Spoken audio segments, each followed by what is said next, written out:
everything, people losing power. What if I've been without power for 6 to 12 hours? How safe is my food? Is it still good? Right. So obviously, 6 to 12 hours is a pretty extended amount of time to have your power out relating to food. And so the general rule of thumb of that is 4 hours.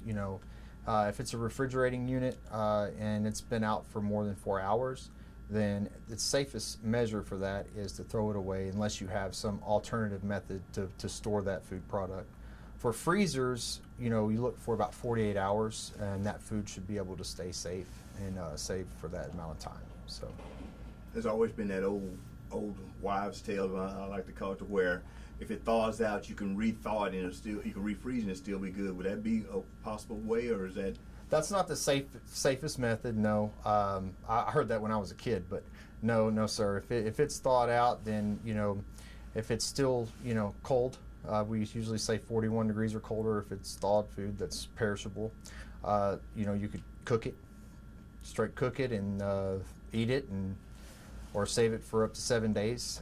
But if not, you don't want to refreeze that product, because that does increase that risk for contamination and increase that risk to make your family sick. So now that we're talking food, another good one I just thought about, a lot of people think like dairy products. Say if I have some milk in the freezer and in the refrigerator, it's been sitting there and it warms up a little bit, like if I was keep it in there when electricity come back on and get cold, would like a dairy product such as milk, would that be okay, or would that still be hazardous? Dairy products specifically, so 45 degrees is where, milk and eggs, they can be stored at 45 degrees.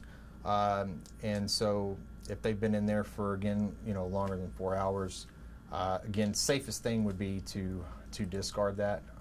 But if it's been less than 4 hours and the power comes back on, you can rapidly cool it back down. So when you're without power, if you know that you're not going to have power in time to save it, cook it so you don't have to just throw it away. Especially if it's a raw product, that's what I would do. I would cook it, and we'd be having a Thanksgiving feast, for lack of better terms, in my house, because you don't want to just throw that food away, obviously. Get a cooler or something, put it on dry ice, put it under ice. If you have a deep freezer, you can put it in there, and freeze it. But again, you don't want to refreeze something that's frozen, so that's always one other option. And then, there is local restaurants out there that still have power. They're always a good alternative if you like to eat out. And for the restaurants and commercial settings that are out there that are experiencing power outages right now, we hope that they're taking preventative measures to ensure that the food products that they have are safe and not putting the public's health at risk. So, another question I just thought of: when the power's out, how people have a tendency to still go to the refrigerator and open and close it right there, but that also helps in the part of your food or whatever in there, or being able to warm up quicker. Right. Yeah. So the more times you open up that refrigerator door, the more cold air that's getting out, obviously, and it's not being it's not coming back down from that because the power's out, obviously. So you want to limit as much as possible the amount of times you open and close that refrigerator door.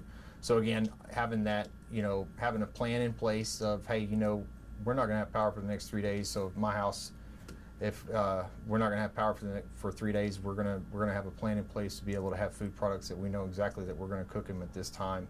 And always at the end of the day, if we have to, we'll revert back onto the peanut butter and jelly sandwiches or something that's non-perishable. So.